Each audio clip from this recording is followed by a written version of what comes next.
Shalom jemaat sekalian yang terkasih di dalam Kristus Yesus dimanapun Anda berada.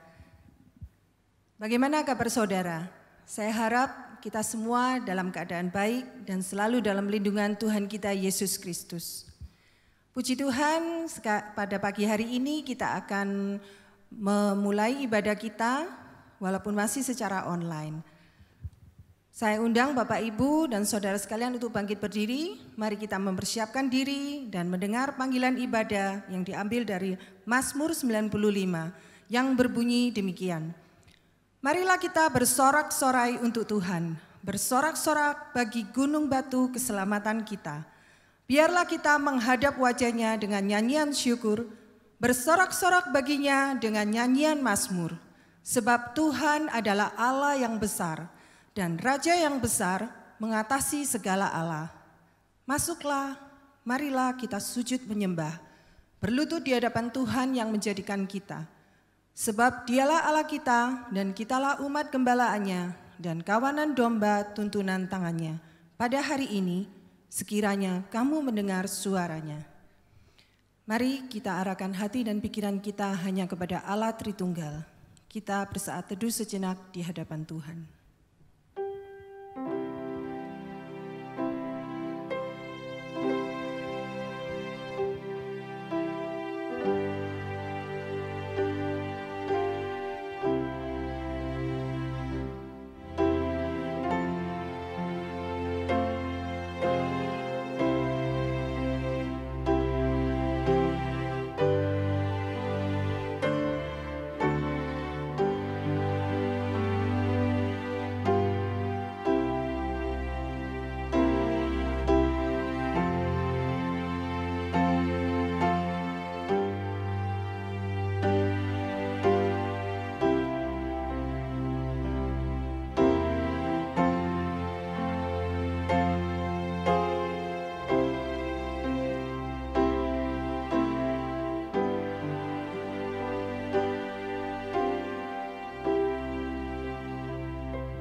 Pertolongan kita datangnya dari Allah yang menciptakan langit dan bumi beserta segala isinya, dan yang tidak pernah meninggalkan hasil perbuatan tangannya.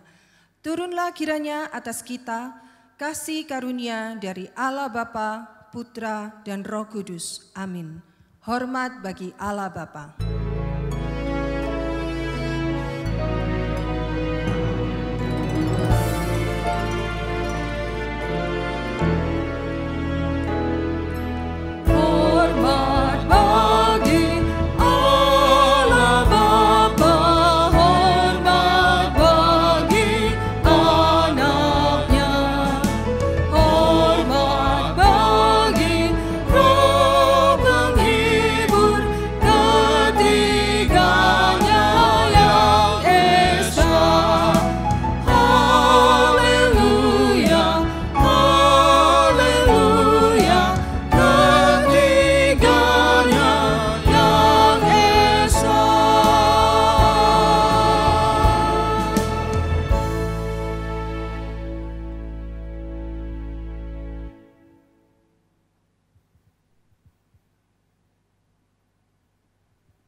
Mari kita datang ke hadapan Tuhan, kita menundukkan kepala kita.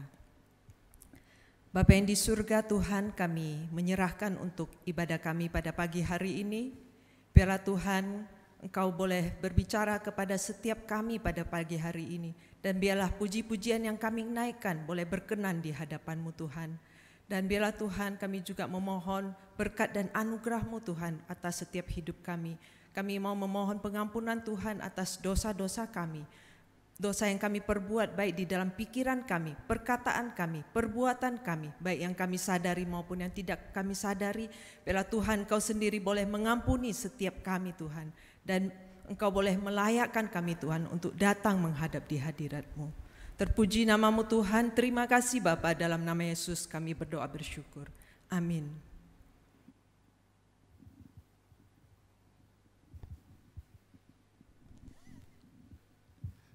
Dengarlah berita anugerah yang terambil dari Yesaya pasal 12 ayat 1 hingga 3 yang berbunyi, pada waktu itu engkau akan berkata, Aku mau bersyukur kepadamu ya Tuhan, karena sungguh pun Engkau telah murka terhadap aku, tetapi murkamu telah surut dan Engkau menghibur aku.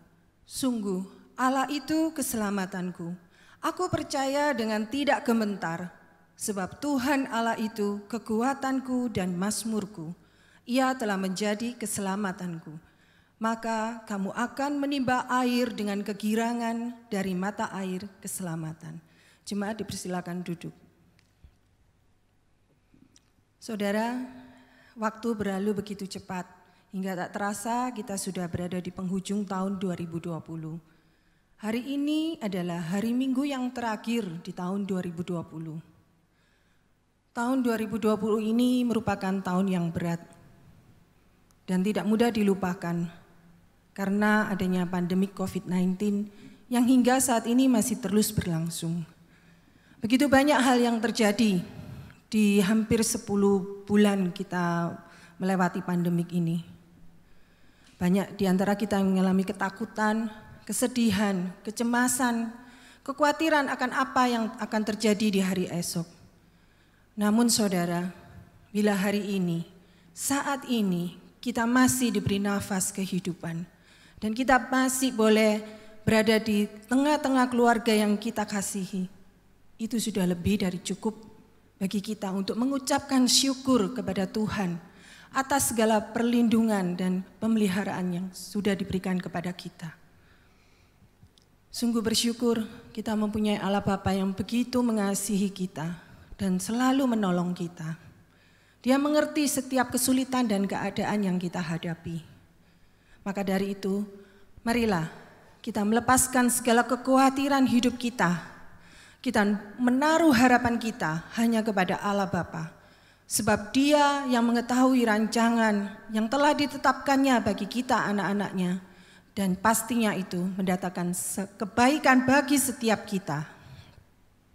Saat ini mari kita bersama-sama datang kepada Tuhan. Dengan penuh kesungguhan hati kita mengucapkan syukur kita atas segala perlindungan dan pemeliharaan yang sudah Tuhan berikan sepanjang tahun 2020 ini. Mari sama-sama kita pujikan. Ku bersyukur Bapa.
bersyukur atas apa yang sudah Tuhan perbuat. Banyak yang Kau perbuat di dalam hidupku. Rancangannya sungguh indah. Rancangan indahmu terjadi di hidupku. Bapa yang mengerti segala yang ku perlu, kasih-Mu sempurna nyata dalam hidupku. Ku bersyukur Bapa, ku bersyukur Tuhan buat kasih setia-Mu di dalam hidupku. Ku bersyukur, ku bersyukur Bapa, ku bersyukur Tuhan buat kasih setia-Mu di dalam hidupku. Ku bersyukur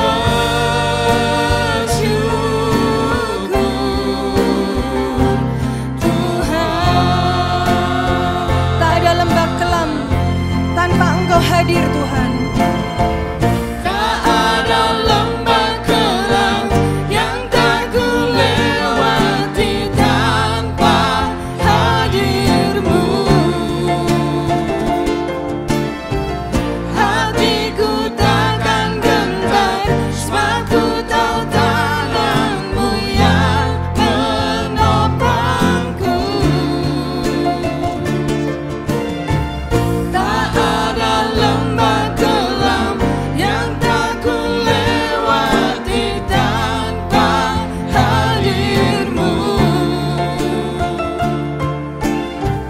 Hatiku takkan gentar sebab ku tahu tangan-Mu yang menopangku. Kaulah Yesus, Kaulah Tuhan, hanya Kau ku percaya. Kaulah Yesus, Kaulah Tuhan, harapan hidupku. Ku bersyukur Bapa, ku bersyukur Tuhan buat kasih setia-Mu di dalam hidupku. Ku bersyukur Bapa, ku bersyukur Tuhan buat kasih setia-Mu di dalam hidupku. Ku bersyukur, ku bersyukur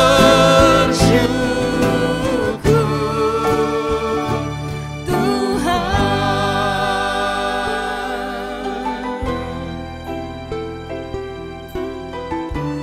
Terima kasih Tuhan atas penyertaan-Mu bagi setiap kami. Di dalam Yesaya 41 ayat 10, Tuhan berfirman, "Janganlah takut, sebab aku menyertai engkau. Janganlah bimbang, sebab aku ini Allahmu. Aku akan meneguhkan, bahkan aku akan menolong engkau. Aku akan memegang engkau dengan tangan kananku yang membawa kemenangan." Tuhan kita setia pada janjinya. Bagaimanapun sulitnya keadaan kita pada saat ini, hendaklah kita tidak gentar, hendaklah kita tidak takut, karena kita mempunyai Allah yang selalu siap menolong kita. Dia Allah yang selalu mendengar seruan dan doa kita. Percayalah, hanya Dia yang sanggup menolong kita dan memberikan kita kemenangan. Berserulah hanya kepada Yesus. Sebentar lagi kita akan mendengarkan firman Tuhan. Mari sama-sama kita pujikan. Yesus, padamu ku berseru.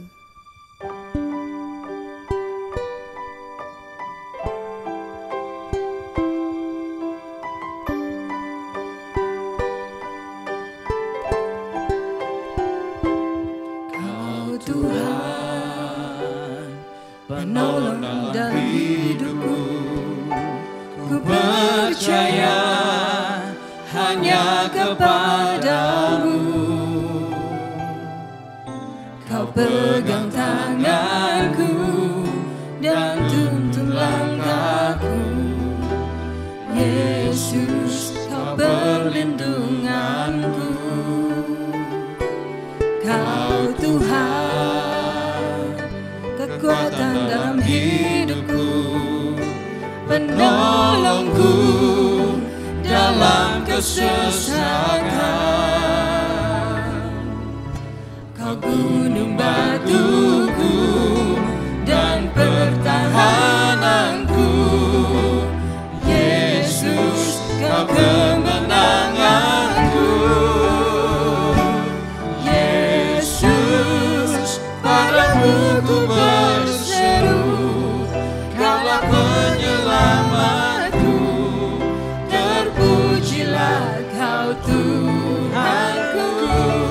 Muluk ku memuji namamu sepanjang umur hidupku. Terpujilah kau Tuhanku di atas segalanya. Mari sekali lagi kita sama-sama pujikan. Penolong dalam hidupku, ku percaya hanya kepadamu. Kau pegang tanganku dan tuntun langkahku. Yesus, kau perlindunganku. Kau Tuhan, kekuatan dalam hidupku, penolongku dalam kesesakan.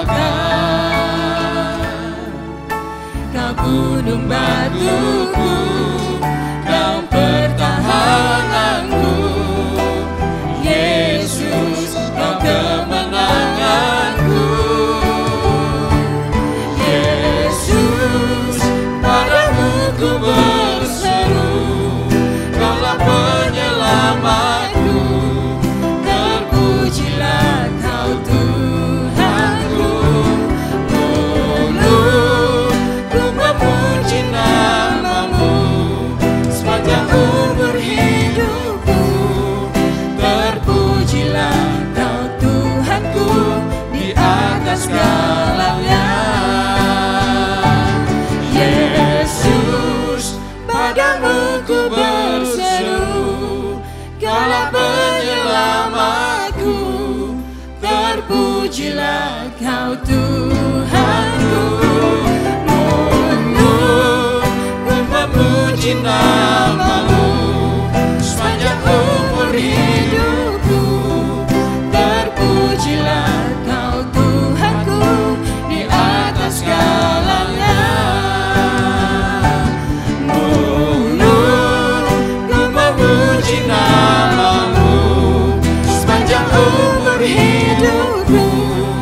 Terpujilah kau Tuhanku di atas segalanya.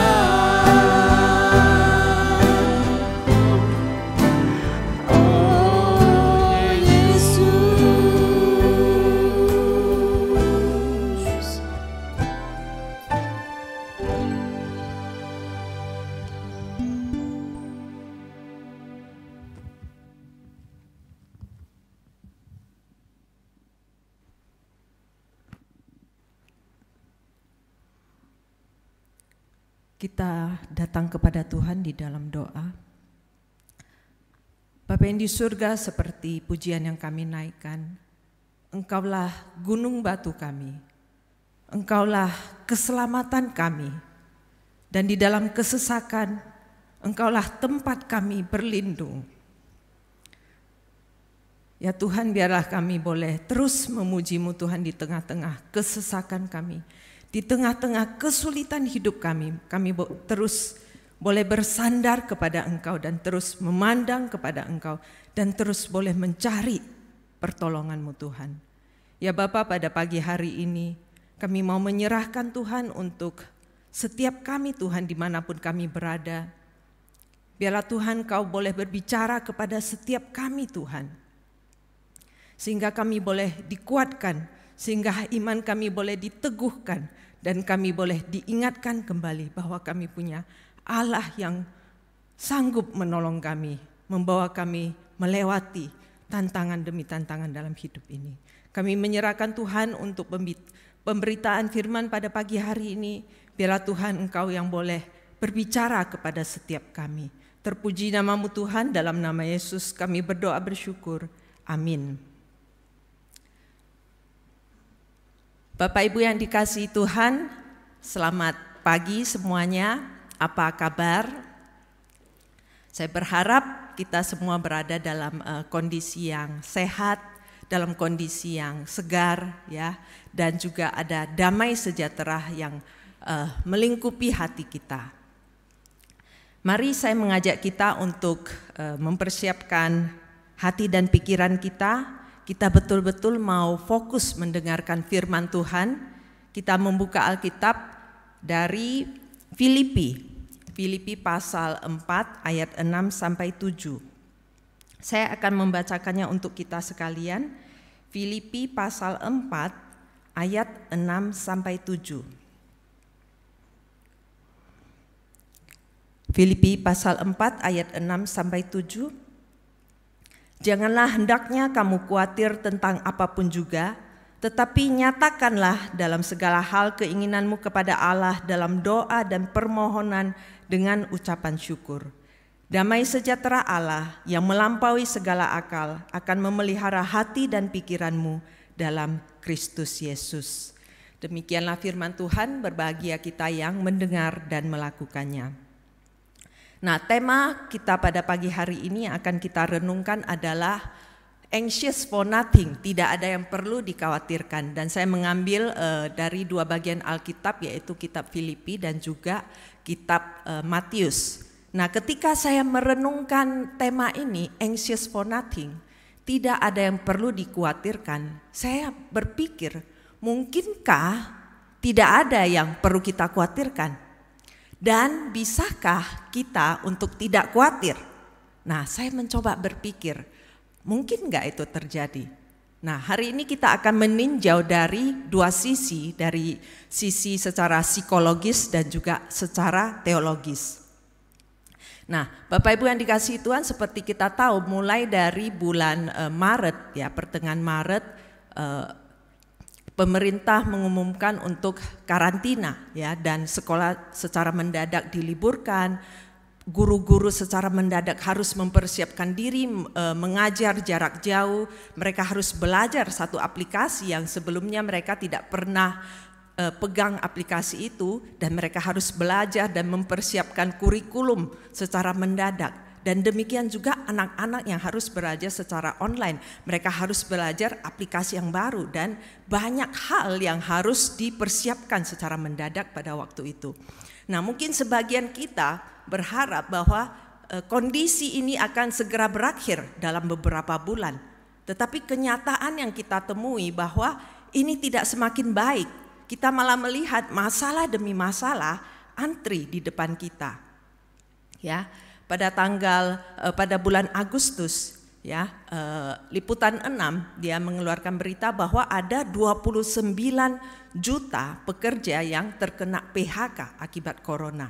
Nah, bukan hanya kita membaca berita bahwa mereka ini di PHK, tetapi juga ada video yang merekam, yang beredar, ada sebagian karyawan yang bekerja di department store yang menjual pakaian ketika mereka di PHK, ya.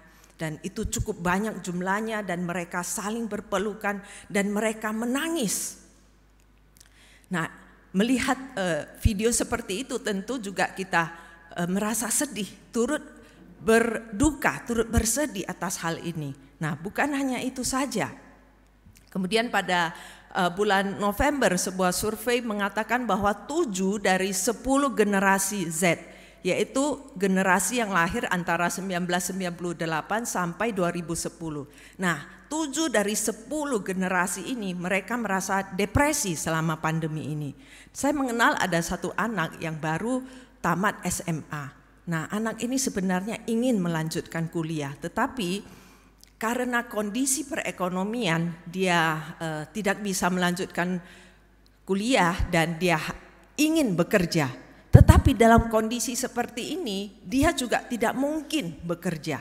Nah, jadi ini menimbulkan satu tekanan terhadap generasi ini. Dan kemudian pada 3 Desember kita membaca bahwa kasus corona dalam satu hari itu mencetak rekor 8.369 orang yang terinfeksi corona, dan itu terjadi dalam satu hari. Dan pada hari ini ketika kita merenungkan firman Tuhan, saya percaya mungkin saja angka-angka itu sudah bertambah dan semakin tinggi.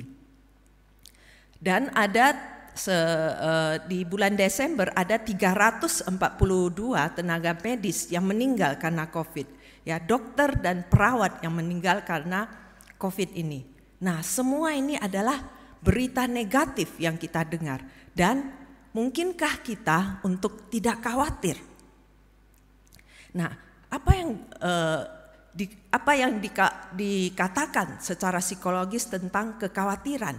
Nah, secara psikologis dikatakan bahwa khawatir adalah apa yang terjadi ketika kita memikirkan pikiran negatif, hasil yang tidak pasti atau hal-hal yang bisa salah.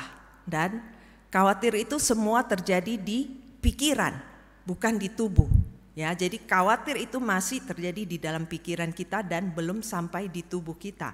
Seorang profesor psikiatri dari Harvard Medical, Dr. Luana Marquis, dia mengatakan khawatir sebenarnya memiliki fungsi penting di dalam hidup kita. Khawatir membuat kita menyelesaikan masalah atau mengambil keputusan, dan dua hal ini merupakan hal yang positif. Khawatir membuat otak kita menangani masalah agar kita tetap aman. Nah, jadi itu khawatir dalam tingkat tertentu sebenarnya itu adalah positif, ya, baik. Tetapi khawatir kemudian menjadi masalah ketika kita terjebak di dalam banyak kekhawatiran dan banyak stres yang akhirnya menarik kita ke dalam kecemasan. Nah, kalau kekhawatiran terjadi di dalam pikiran kita, tetapi kecemasan itu sudah mempengaruhi pikiran dan tubuh kita, dan itu sudah membawa kita ke dalam mempengaruhi kesehatan kita, mempengaruhi sistem saraf kita, daya tahan tubuh kita menurun, mempengaruhi otot kita, jantung, gula darah, dan tekanan darah kita dan sebagainya. Jadi ketika masalah itu begitu banyak, ya, ketika kekhawatiran itu begitu banyak dan stres itu begitu banyak, itu bukan sudah menjadi sesuatu yang positif. Itu sudah tidak hanya di pikiran kita, tetapi sudah mempengaruhi keseluruhan tubuh kita. Nah, disitulah terjadi masalah. Ada satu ilustrasi yang menggambarkan tentang kekhawatiran. Ada seorang dosen psikologi, dia masuk ke ruangan kelas di depan mahasiswanya, dia membawa gelas yang berisi air yang terisi setengah gelas. Kemudian dia bertanya kepada mahasiswanya, menurut kalian berapa berat gelas ini? Kemudian mahasiswa itu mulai memberikan jawaban, dan jawaban mereka berat gelas antara 8 ons sampai setengah kilo. Dan kemudian dosen ini berkata kepada mereka, sebenarnya yang menjadi masalah bukan berat gelas ini, tetapi seberapa lama aku memegang gelas ini. Kalau saya memegang gelas ini hanya 1 menit, mungkin masih terasa ringan dan tidak terjadi apa-apa. Kalau saya memegang gelas ini 1 jam, mungkin tangan saya mulai merasa sakit. Kalau saya memegang gelas ini seharian, maka tangan saya akan mulai kram, mati rasa, lumpuh, sampai akhirnya saya harus membuang gelas ini. Nah, seperti itulah kekhawatiran. Ketika khawatir, kasusnya sama, berat gelas itu sama, dalam setiap kasus sama. Tetapi ketika mulai khawatir itu hanya dipikirkan sedikit, mungkin itu tidak ada masalah, tidak terjadi apa-apa. Ketika kamu mulai memikirkan 1 jam, kamu akan mulai merasa sakit. Ketika kamu memikirkan itu seharian, maka kamu akan lumpuh dan tidak mampu melakukan apa-apa. Nah, itulah yang terjadi bila banyak kekhawatiran dan banyak stres yang berlebihan. Nah, apa kata Alkitab tentang kekhawatiran ini? Secara teologis, apa kata Tuhan? Saya mengambil dari kitab Matius, ya. Kitab Matius pasal 6 ayat 25.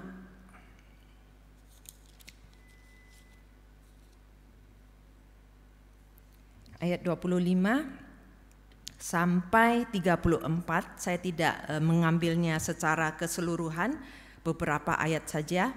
Saya akan membacakannya untuk kita sekalian. Matius pasal 6 ayat 25.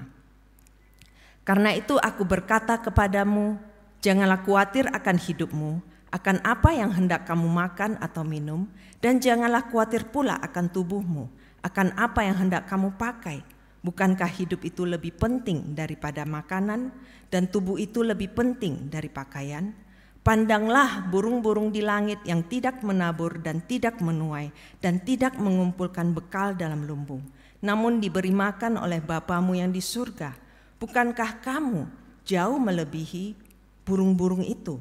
Siapakah di antara kamu yang karena kekhawatirannya dapat menambahkan sehasta saja pada jalan hidupnya? Kemudian ayat yang ke-31. Sebab itu janganlah kamu khawatir dan berkata, apakah yang akan kami makan? Apakah yang akan kami minum? Apakah yang akan kami pakai?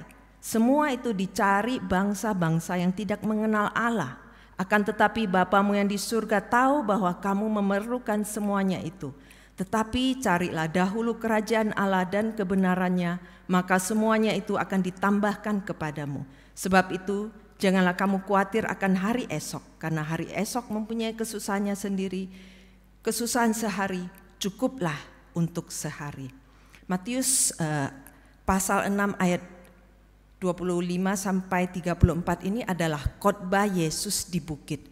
Ketika itu banyak orang-orang yang datang mencari dia, dan kemudian Yesus melihat orang banyak itu, dia mencari tempat yang agak tinggi di bukit dan kemudian dia duduk dan dia mulai berbicara kepada orang-orang banyak itu. Dan dia bercerita tentang kekhawatiran, dan Tuhan Yesus mengatakan, janganlah khawatir akan hidupmu, akan apa yang kamu makan, akan apa yang kamu minum, akan apa yang kamu pakai. Dan kemudian Tuhan membandingkan burung dengan manusia. Dia mengatakan, pandanglah burung-burung itu. Burung yang di langit, mereka tidak menabur, mereka tidak menuai, mereka tidak mengumpulkan bekal dalam lumbung. Semua itu adalah apa yang dilakukan oleh manusia. Tetapi walaupun burung itu tidak bekerja, mereka tidak mencangkul di sawah, mereka tidak menabung, mereka tidak punya tabungan, mereka tidak punya bekal di lumbung. Tetapi Tuhan mengatakan, namun diberi makan oleh Bapamu yang di surga. Dan kemudian Tuhan Yesus menegaskan, bukankah kamu jauh melebihi burung-burung itu? Ketika Tuhan menciptakan manusia, manusia diciptakan berbeda dengan binatang. Ketika Tuhan menciptakan bumi dan seluruh isinya, Tuhan berfirman dan berkata jadilah, dan semua itu jadi. Tetapi ketika tiba pada penciptaan manusia, Alkitab mengatakan Tuhan mengambil debu tanah dan membentuk manusia. Nah, itu sudah ada perbedaan ketika manusia diciptakan. Tuhan membentuk manusia dari debu tanah, dan bukan hanya itu, tetapi Tuhan menghembuskan nafas ke dalam hidungnya. Dan itu berbeda dengan ciptaan yang lain. Nah, di sini kita bisa melihat bahwa manusia itu diciptakan mempunyai derajat yang berbeda dengan ciptaan lain. Manusia diciptakan lebih mulia daripada ciptaan lain. Dan manusia, Tuhan mengadakan hal yang berbeda dengan manusia. Ketika manusia jatuh ke dalam dosa, Tuhan memberikan anaknya yang tunggal. Tuhan memberikan Yesus. Yesus mati di kayu salib untuk menebus dosa manusia. Alkitab tidak mengatakan bahwa kematian Yesus di kayu salib adalah untuk menebus ciptaan lainnya. Tidak. Bahkan malaikat tidak ditebus oleh kematian Yesus, tetapi manusia ditebus oleh darah Yesus. Di sini Tuhan ingin memperlihatkan bahwa manusia ini berbeda. Manusia ini berharga. Karena itu Tuhan mengatakan, bukankah kamu jauh melebihi burung itu? Tuhan ingin menegaskan bahwa kita ini berharga di matanya.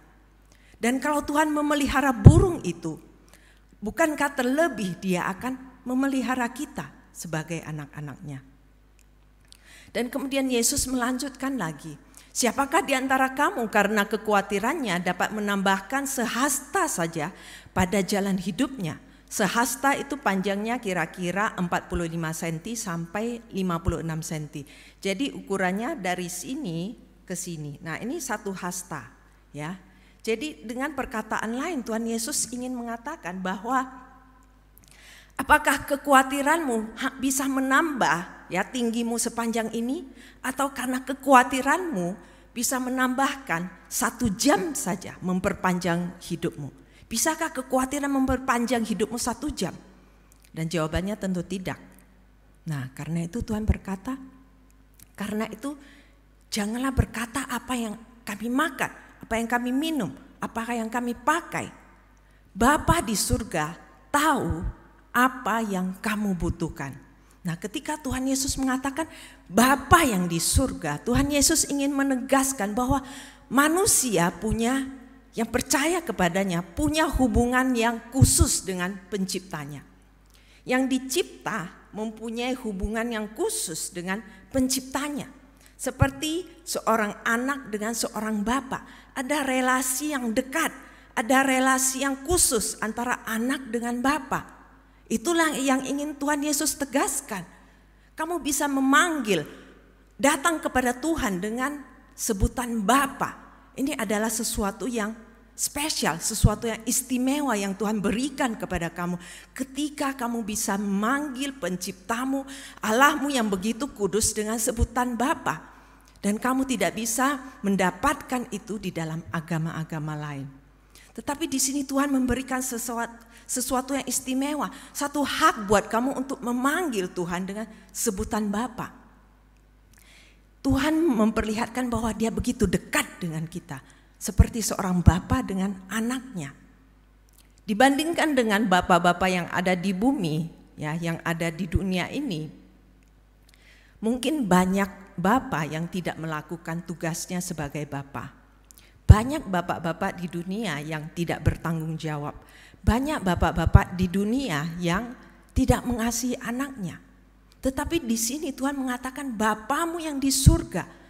Berarti ini adalah Tuhan yang sempurna, Tuhan yang penuh kasih, Tuhan yang penuh pengampunan, dan Dia berbeda dengan Bapa yang ada di dunia ini. Dan Bapa yang sempurna ini tahu bahwa kamu memerlukan semuanya itu. Inilah yang ingin Tuhan Yesus katakan, bahwa Tuhan tahu apa yang kamu butuhkan. Nah, tetapi ada tetapinya, ya. Kemudian Tuhan Yesus mengatakan, tetapi, ya. Tuhan tahu ini kebutuhan kamu, tetapi carilah dahulu kerajaan Allah dan kebenarannya, maka semuanya itu akan ditambahkan kepadamu. Jadi yang Tuhan mau adalah apa? Yang pertama, carilah dahulu kerajaan Allah dan kebenarannya. Tuhan ingin dia menjadi yang terutama. Tuhan ingin dia diprioritaskan. Tuhan mau ada satu relasi yang betul antara pencipta dengan cipta, antara pencipta dengan ciptaan. Ya, Tuhan mau ada relasi yang benar antara kita dengan Dia. Itulah yang Tuhan inginkan. Makanya Tuhan mengatakan carilah dahulu kerajaan Allah.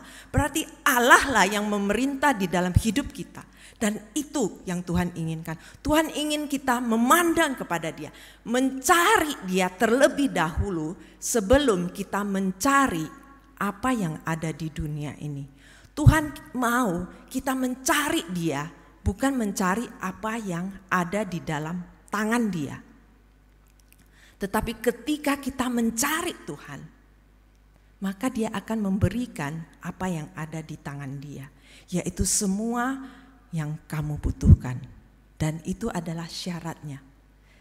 Yang pertama adalah carilah dahulu kerajaan Allah dan kebenarannya, maka hal yang mengikuti adalah semua akan ditambahkan kepadamu. Semua yang kamu butuhkan Tuhan akan beri. Bukan semua yang kamu inginkan, semua yang kamu butuhkan. Karena manusia banyak keinginan tetapi kebutuhannya cuma sedikit sebenarnya. Ya, jadi Tuhan akan memberikan apa yang dibutuhkan asal kita cari, utamakan Dia terlebih dahulu. Dan itu adalah janji Tuhan. Ya, sebuah janji yang Tuhan berikan kepada anak-anaknya. Dan karena janji itu Tuhan berkata, karena itu kamu tidak perlu khawatir akan hari besok. Karena hari besok mempunyai kesusahannya sendiri. Satu bukti pemeliharaan Tuhan dapat kita lihat sampai hari ini dari kita bisa melihat dengan berdirinya sekolah Saat. Sekolah teologi Saat. Ya. Nah, kita bisa melihat gambar itu adalah gedung Saat. Ya, pada masa itu pada tahun 1952 ya, itu adalah gedung Saat yang lama didirikan oleh pendeta Andrew G. Andrew G berasal dari Tiongkok dan dalam perjalanannya kedua kali ke Indonesia dia bertemu dengan beberapa pimpinan gereja. Dan pimpinan gereja meminta kepada pendeta Andrew G untuk mendirikan sekolah Alkitab. Dan pendeta Andrew G menyanggupi dan dia berkata, saya datang ke Indonesia dengan tangan kosong, namun hanya dengan iman kepada Allah yang berkuasa. Jika Allah berkuasa, Ia pun dapat menolong kita membuka sekolah ini. Itu adalah iman daripada pendeta Andrew G. Iman yang sebesar biji sesawi. Ya. Dengan tangan kosong dia datang, tetapi bersandar kepada Tuhan. Dengan imannya kepada Tuhan, dia akan mendirikan sekolah teologi Saat. Dan itu dimulai dengan 3 orang murid. Dan salah satu angkatan pertama yaitu pendeta Peter Wongso. Itu adalah murid pertama Saat. Dan kemudian sejalan dengan waktu semakin bertambah murid-murid Saat dan sampai saat ini ada 1.400 lulusan dari Saat yang melayani di Indonesia dan juga luar negeri.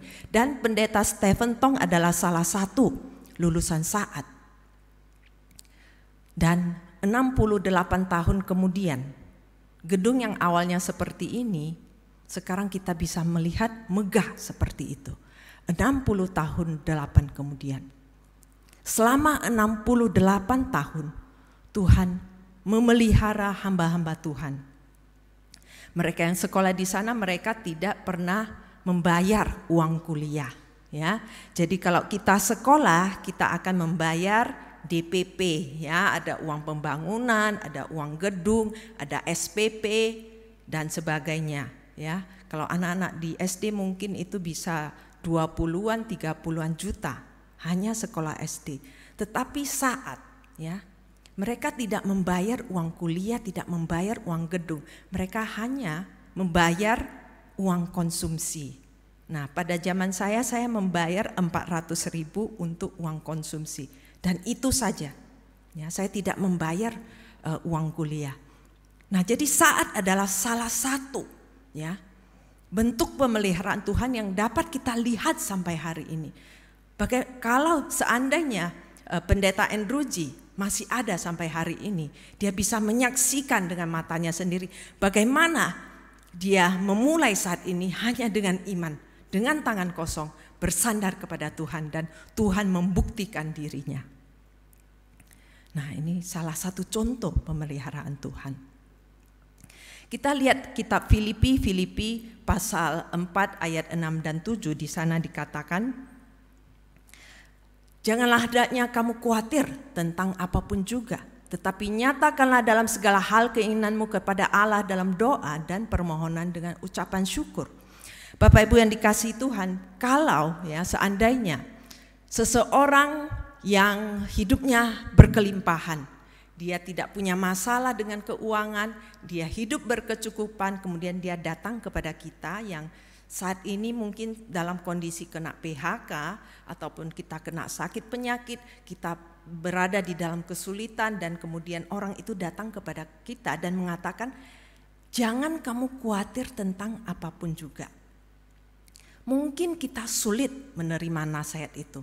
Mungkin kita akan mengatakan, iya, kamu bisa mengatakan itu karena apa? Karena hidupmu berkelimpahan, kamu tidak pernah kekurangan.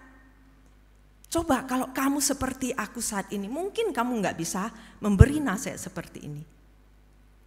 Nah, tetapi kalimat janganlah kamu khawatir tentang apapun yang ada di dalam kitab Filipi ini dikatakan oleh Rasul Paulus kepada jemaat di Filipi, dan Rasul Paulus bukan dalam kondisi penuh kelimpahan. Dia bukan dalam kondisi yang bebas berkeliaran kemana-mana. Dia bukan hidup dalam kemewahan, tidak. Ketika surat ini ditulis, Paulus sedang berada di dalam penjara. Dan dia menulis kepada jemaatnya yang di luar penjara. Dan bila kita membaca kitab ini yang hanya 4 pasal yang begitu singkat ini, dia terus-menerus mengatakan, bersukacitalah senantiasa. Kukatakan sekali lagi, bersukacitalah. Dan kata bersukacita itu kita bisa menjumpai, dia mengulangi itu berkali-kali. Seseorang yang di dalam penjara menguatkan orang yang di luar penjara. Dan dia mengatakan, janganlah hendaknya kamu khawatir tentang apapun, tetapi nyatakan itu. Katakan apa yang menjadi kekhawatiranmu, kebutuhanmu, permintaanmu kepada Allah di dalam doa dan permohonan dengan ucapan syukur. Jadi apa yang kamu khawatirkan, apa yang kamu butuhkan, katakan itu semua di dalam doa kepada Allah. Dan bila kamu melakukan itu, maka hasilnya adalah di ayat yang ke-7. Yaitu damai sejahtera Allah yang melampaui segala akal budimu akan memelihara hati dan pikiranmu dalam Kristus Yesus. Dan di sini Paulus juga memakai satu istilah yang ada di dalam kemiliteran. Memelihara dalam bahasa Yunaninya itu adalah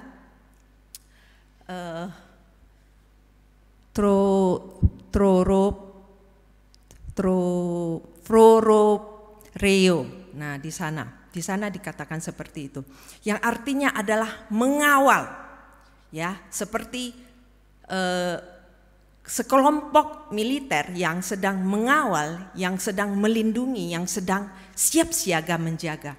Nah, ketika kita melakukan ayat yang ke-6, ya, ketika kita menyerahkan kekhawatiran kita menyerahkan keinginan kita semua di dalam doa, maka hasilnya adalah damai sejahtera ini bagaikan pasukan tentara yang akan mengawal hati dan pikiran kita di dalam Kristus Yesus. Jadi kekhawatiran itu akan digantikan oleh damai sejahtera yang memelihara, yang mengawal hati dan pikiran kita. Itulah yang akan terjadi ketika kita menyerahkan semua ke dalam tangan Tuhan. Saya akan menutup khotbah ini dengan satu ilustrasi. Ada satu cerita tentang seorang dokter yang memeriksa pasiennya. Dan setelah dokter ini selesai memeriksa pasiennya, dia sedang bersiap-siap untuk keluar dari ruangan itu. Kemudian pasien itu tiba-tiba bertanya kepada dokter itu, "Dokter, saya takut mati. tolong ceritakan kepadaku apa yang terjadi di seberang sana setelah kematian. Kemudian dokter itu terdiam dan dengan perlahan dia menjawab, saya tidak tahu. Kemudian pasien itu berkata kepada dokter itu, dokter tidak tahu, dokter adalah orang Kristen dan dokter tidak bisa menceritakan apa yang ada di sana setelah kematian. Nah, waktu itu dokter itu sedang memegang gagang pintu dan siap-siap untuk keluar. Kemudian di balik pintu itu terdengar suara garukan di pintu dan suara mendengking. Dan kemudian pintu itu dibuka dan seekor anjing menerobos masuk dengan tanpa takut dan dia melompat ke arah dokter itu dengan girang sekali. Kemudian dokter itu berkata kepada pasien itu, kamu lihat anjing ini? Anjing ini tidak pernah berada di dalam ruangan ini sebelumnya. Anjing ini tidak tahu apa yang ada di ruangan sebelumnya. Anjing ini tidak tahu apa-apa tentang ruangan ini. Tetapi dia tahu tuannya ada di sini. Kemudian dokter itu melanjutkan, aku tidak tahu apa yang ada di seberang sana setelah kematian.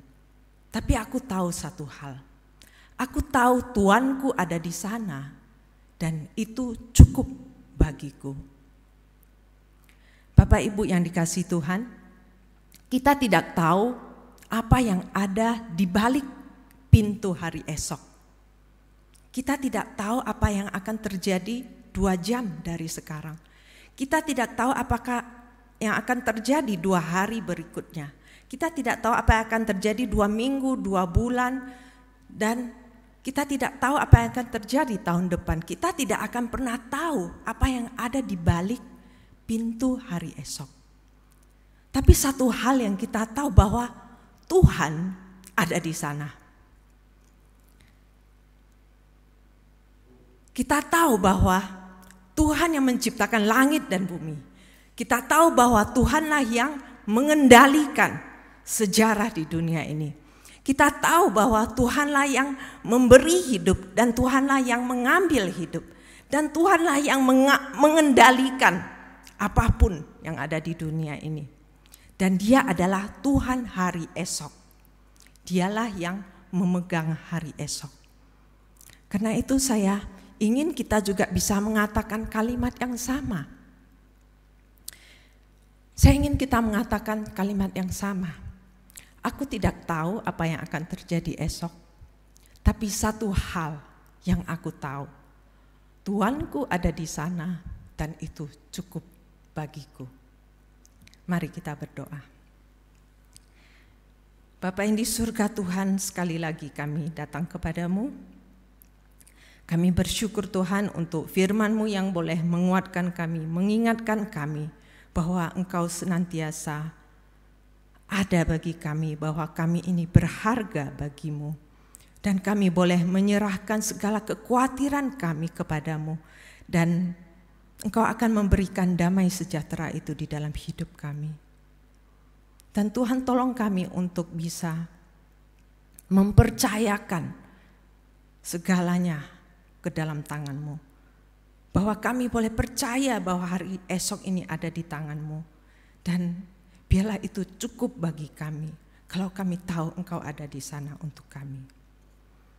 Kami menyerahkan Tuhan setiap kami yang mungkin sebagian kami berada di dalam kesulitan, baik secara ekonomi, baik secara kesehatan, mungkin banyak hal yang begitu berat dalam tahun ini. Tapi biarlah Tuhan kami bisa mempercayakan semuanya ke dalam tangan-Mu dan kami boleh merasakan damai sejahtera yang daripadamu Tuhan. Terpuji nama-Mu Bapa, terima kasih Tuhan, dalam nama Yesus kami berdoa bersyukur. Amin. Bapak Ibu yang dikasihi Tuhan, saya mengajak kita juga untuk berdoa untuk 2 hal. Kita sama-sama akan berdoa syafaat. Yang pertama, kita berdoa untuk kondisi Indonesia. Ya, kita tahu bahwa vaksin akan segera diedarkan dan banyak kebijakan-kebijakan yang dibuat oleh pemerintah. Kita berdoa kiranya vaksin ini juga efektif di dalam menolong menghadapi virus ini. Kita bersama-sama berdoa untuk pembagian vaksin ini, untuk kebijakan pemerintah dan untuk setiap masyarakat yang menerimanya. Mari kita buka suara, kita sama-sama berdoa. Bapa yang di surga, kami menyerahkan Tuhan untuk kondisi dunia pada saat ini, khususnya Indonesia, di mana rencana pemerintah akan ada pembagian vaksin secara gratis. Kami berdoa Tuhan, kiranya vaksin ini boleh sungguh-sungguh menjadi satu pencegahan yang efektif menghadapi virus corona ini, dan biarlah pembagian ini boleh sampai kepada masyarakat yang membutuhkan, dan vaksin ini sungguh-sungguh bisa menjadi satu obat yang bisa yang efektif, yang menolong menghadapi virus ini. Kami berdoa juga untuk pemerintah di dalam pendistribusiannya dan kebijakan-kebijakan yang mengikutinya, biarlah semua boleh berjalan dengan baik dan lancar. Terima kasih Bapa, dalam nama Yesus kami berdoa. Kita juga berdoa yang kedua untuk setiap kita, untuk menghadapi tahun yang akan datang ini. Beberapa hari lagi kita akan menutup tahun 2020 dan kita akan menyambut 2021. Biarlah di tahun yang baru ini kita bisa dengan lebih optimis, dengan kekuatan Tuhan kita bisa menghadapi kesulitan-kesulitan yang mungkin akan terjadi, dan kita bisa tetap di dalam iman kita, tetap kuat berpegang kepada Tuhan. Mari kita berdoa. Bapa yang di surga, Tuhan, kami juga menyerahkan Tuhan untuk setiap kami Tuhan, dimanapun kami berada di dalam menutup tahun dan di dalam menyambut tahun yang baru. Biarlah Tuhan Engkau sendiri yang boleh memberikan kami satu kekuatan iman yang terus teguh berharap kepada Engkau, dan biarlah Tuhan Engkau terus menyertai kami Tuhan menghadapi tantangan-tantangan yang mungkin ada di tahun depan, dan biarlah kami boleh tetap optimis, kami boleh tetap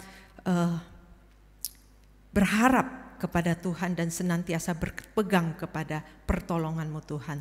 Terima kasih Tuhan, bila Tuhan Engkau boleh menjawab doa kami sesuai dengan waktu dan kehendak-Mu. Terima kasih Bapa, dalam nama Yesus kami berdoa bersyukur. Amin.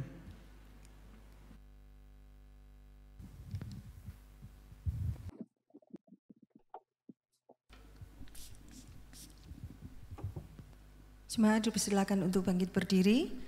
Bersama-sama dengan semua orang percaya di sepanjang abad dan tempat, mari kembali kita mengakui iman kepercayaan kita seturut dengan pengakuan iman rasuli.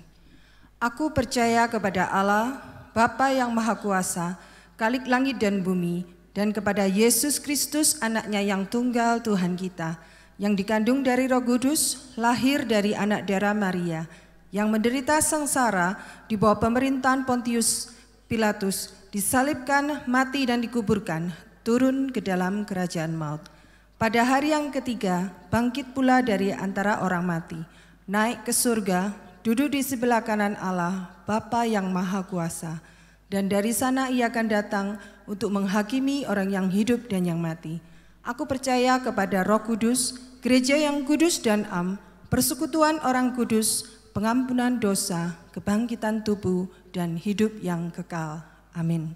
Jemaat dipersilakan untuk duduk kembali. Sebentar lagi kita akan meninggalkan tahun 2020 dan memasuki tahun yang baru 2021.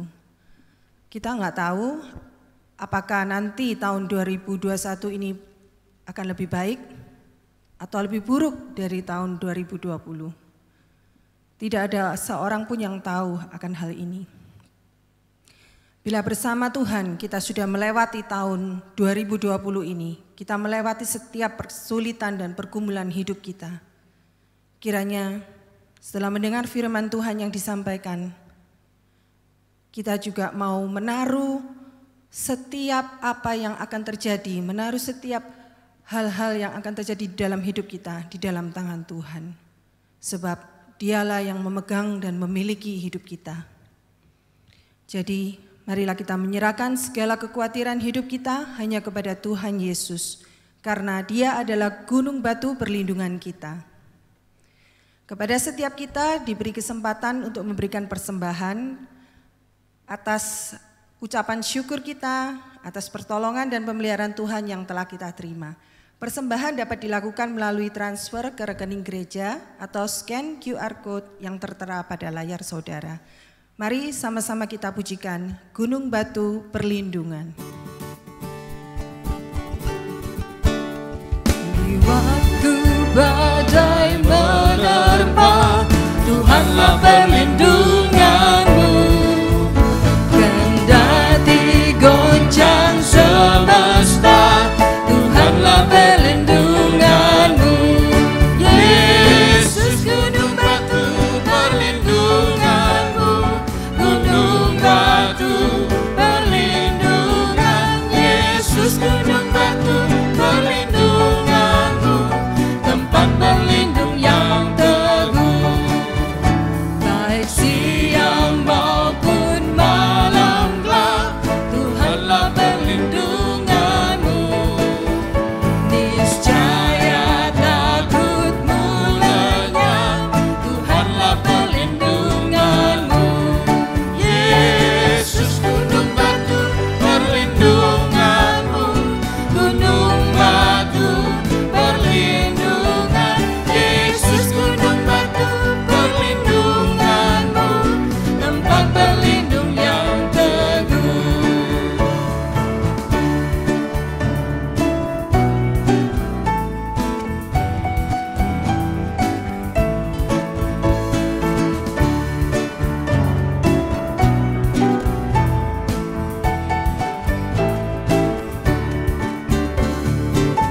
Yesus gunung batu perlindungan kita. Hanya Yesus sumber kuat dan harapan kita. Dia penolong dan tempat berlindung yang teguh. Ya gunung batu yang tetap, Engkaulah perlindunganku. Di tiap waktu dan tempat, Engkaulah perlindunganku.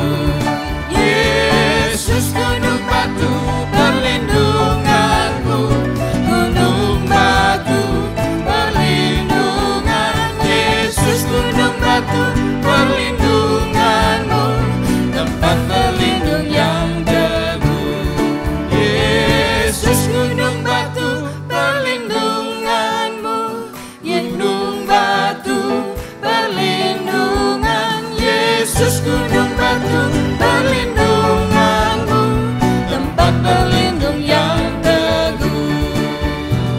Tempat berlindung yang teguh, tempat berlindung yang teguh.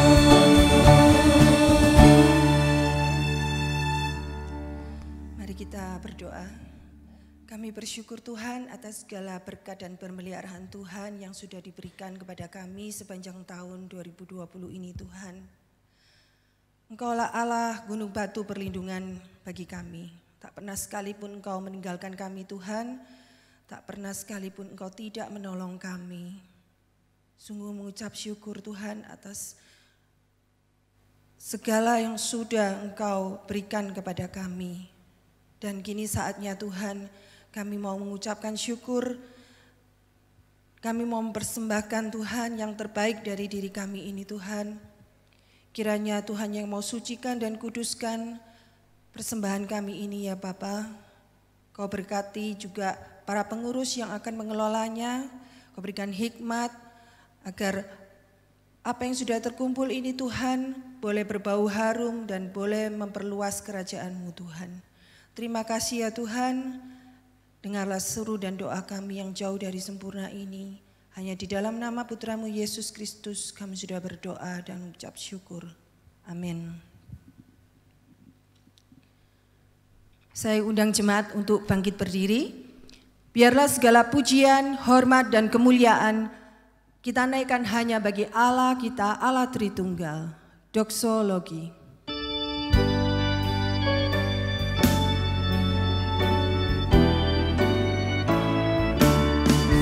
Puji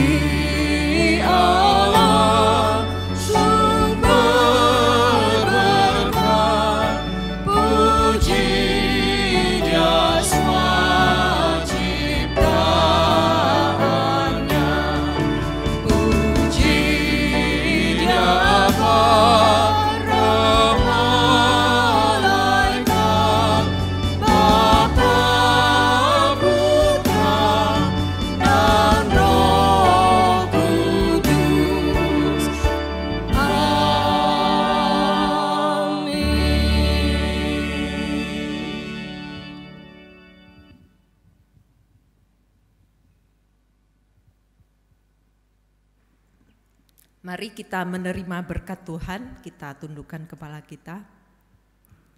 Kiranya kasih karunia dari Allah Bapa, keselamatan dari anaknya Yesus Kristus, kekuatan dan penghiburan dari Roh Kudus memampukan kita melewati hari-hari kita, meletakkan semua kekhawatiran kita di bawah kaki Yesus, dan biarlah damai sejahtera ada di dalam hidup kita mulai hari ini sampai Tuhan Yesus datang untuk kedua kalinya. Amin.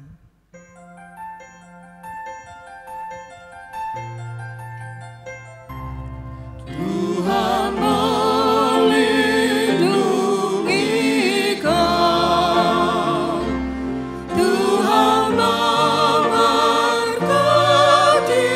kau, kiranya wajah-Nya menyinari kau, Tuhan memberi anugerah-Nya.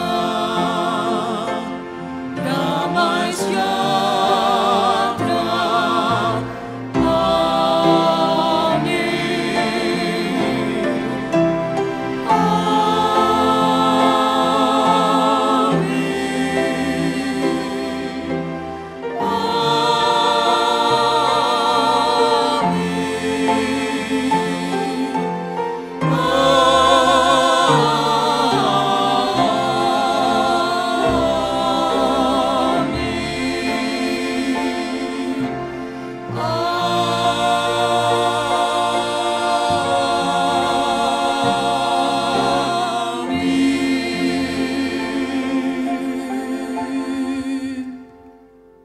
Jemaat yang dikasihi Tuhan, ibadah kita selesai pada pagi hari ini.